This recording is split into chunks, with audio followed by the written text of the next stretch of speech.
This is The Scoop for Monday.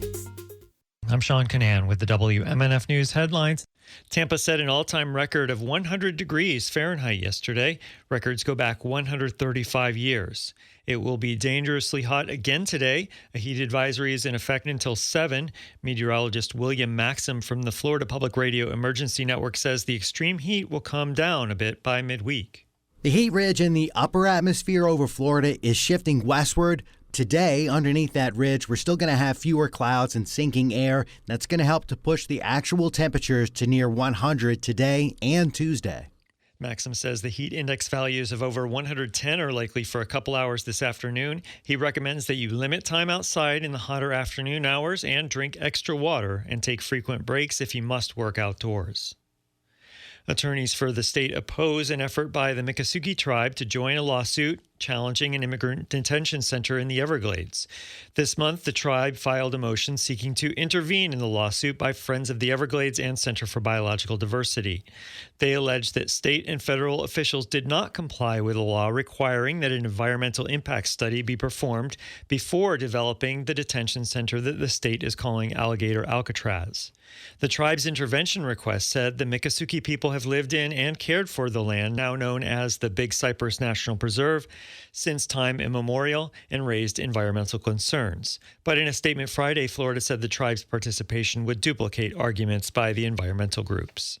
Hurricane safety was one of several issues raised during a media briefing on Friday at the Everglades Detention Center in eastern Collier County.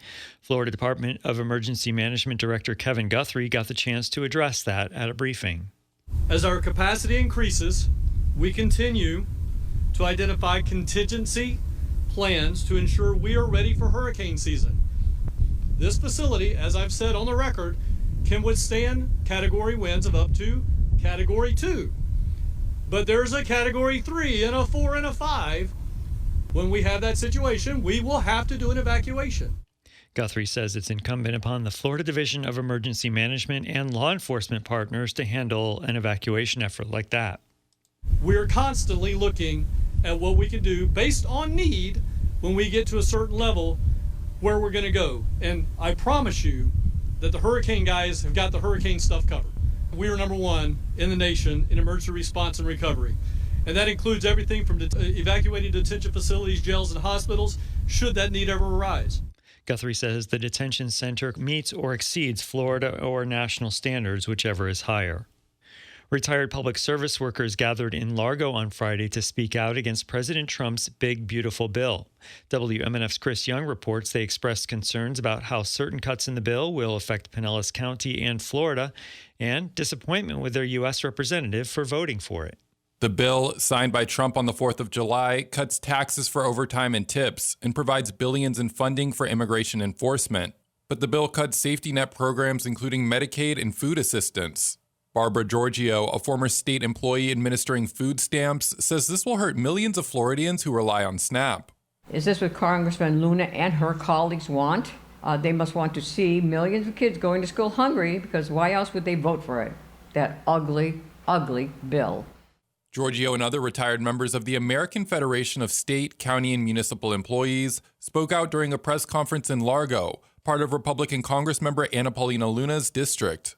Luna voted for the bill. She did not respond to WMNF's request for comment. Speakers also criticized the bill for its tax breaks on the mega rich.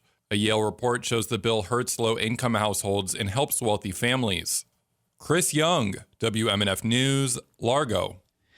Israeli strikes killed at least 34 Palestinians in multiple locations across Gaza today. Local health officials said that it came a day after Israel eased aid restrictions in the face of a worsening humanitarian crisis in the territory. Gaza's health ministry also said today that 14 Palestinians, including 2 children, have died of malnutrition-related causes in the Gaza Strip in the past 24 hours. A Gaza hospital said that a newborn died today, hours after she was delivered in a complex surgery after an Israeli airstrike killed her mother. The Freedom Flotilla Coalition said yesterday that the Israeli military intercepted their Gaza-bound aid ship, detaining 21 international activists and journalists and seizing all cargo, including baby formula, food, and medicine.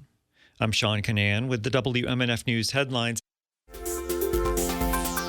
This is The Scoop, recorded at WMNF Tampa.